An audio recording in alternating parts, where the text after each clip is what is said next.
Hello, नमस्ते, नमस्कार, जय हिंद, जय भारत। कैसे हैं आप सब लोग? उम्मीद है ठीक होंगे।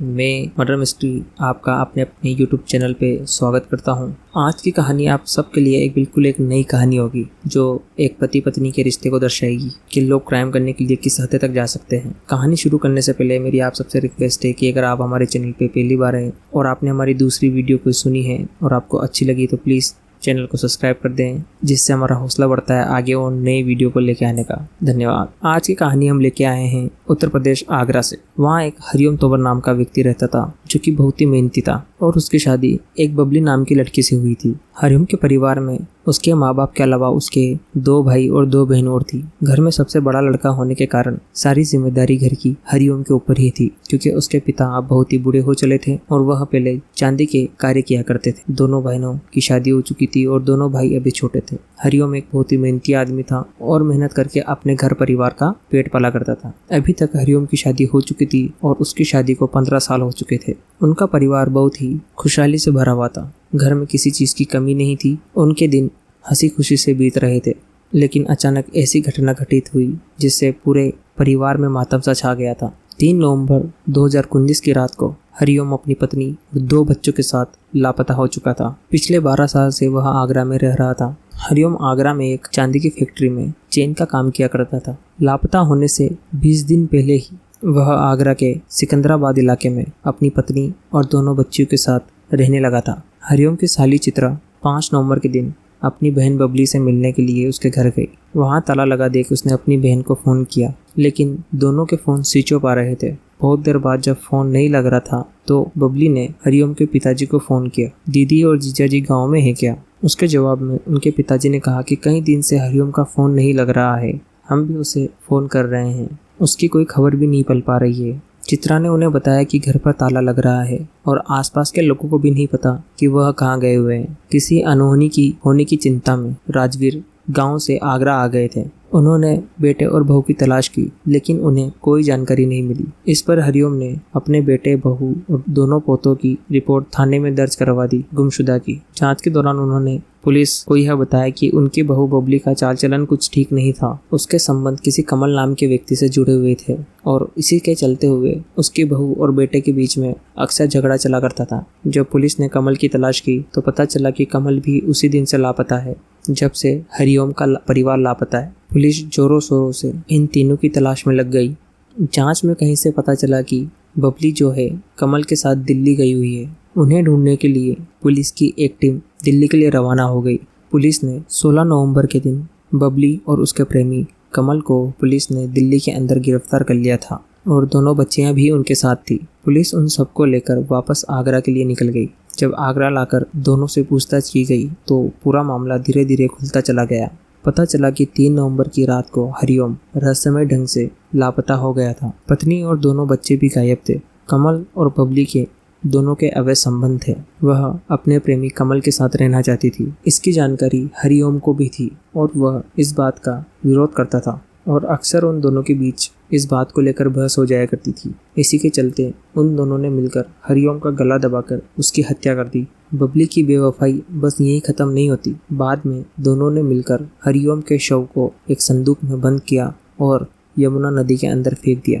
फरवरी 2019 में बबली के संबंध कमल से जुड़ गए थे। कमल वहीं के एक साड़ी शोरूम के अंदर सेल्समैन का काम किया करता था। बबली वहां पर साड़ी खरीदने जाया करती थी। सेल्समैन कमल बबली को तरह तरह की रंगीन रंग बिरंगी साड़ियाँ बड़े ही प्यार से दिखाया करता था। अक्सर वह उसकी सुंदरता की तारीफ किया करता था और उसे बताया करता था कि उस पर किस तरह की साड़ी अच्छी लगेगी, और बबली भी धीरे धीरे उससे प्रभावित होना शुरू हो चुकी थी और उसकी कोई भी बात नहीं टाला करती थी।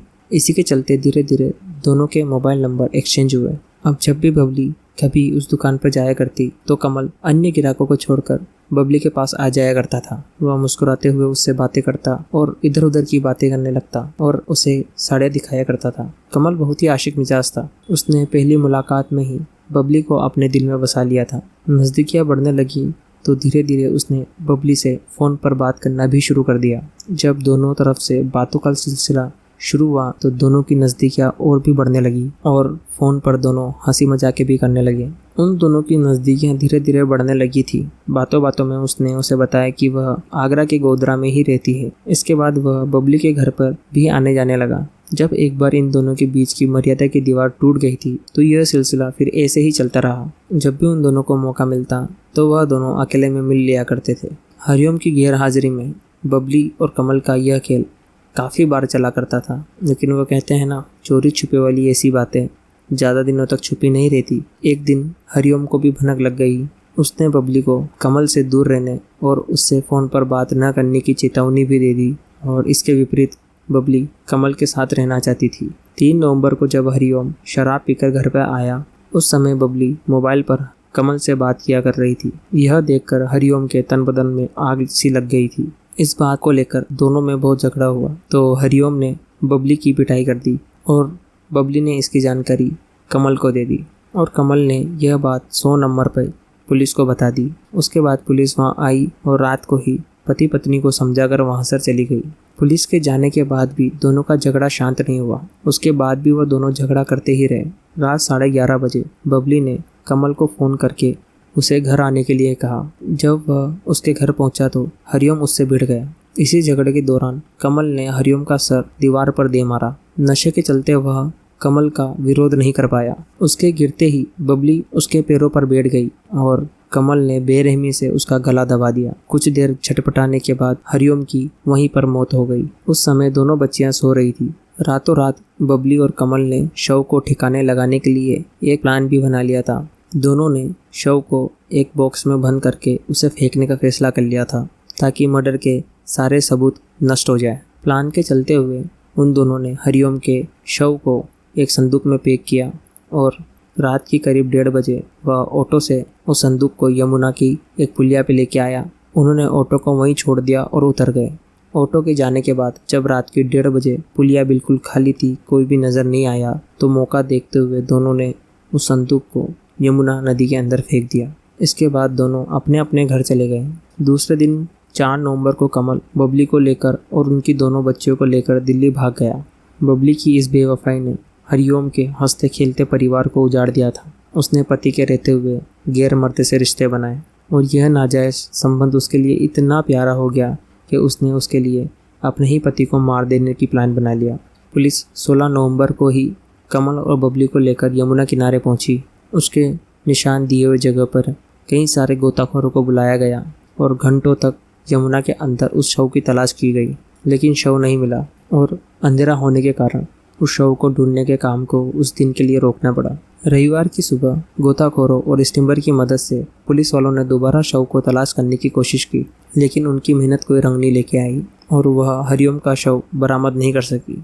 शायद शव बहकर आगे निकल गया होगा। पुलिस वालों ने बबली और उसके प्रेमी कमल को अदालत के सामने पेश किया, जहां से दोनों को जेल भेज दिया गया। और इस तरह आज की यह कहानी खत्म होती है। तो कैसी लगी आपको बबली की बेवफाई और जो उसने किया, क्या वो सही था? अपनी राय कमेंट बॉक्स में ज़रूर बताएं और अपना सपोर्ट हमें देने के लिए अगर ये वीडियो आपको पसंद आती है तो वीडियो को लाइक करें, शेयर करें, कमेंट करें और प्लीज़ चैनल को सब्सक्राइब कर दें, बेल आइकन को दबा दें ताकि हमारी वीडियो का नोटिफिकेशन सबसे पहले आपको मिले। मिलते हैं अगली वीडियो में, तब तक के लिए अपना ध्यान रखें।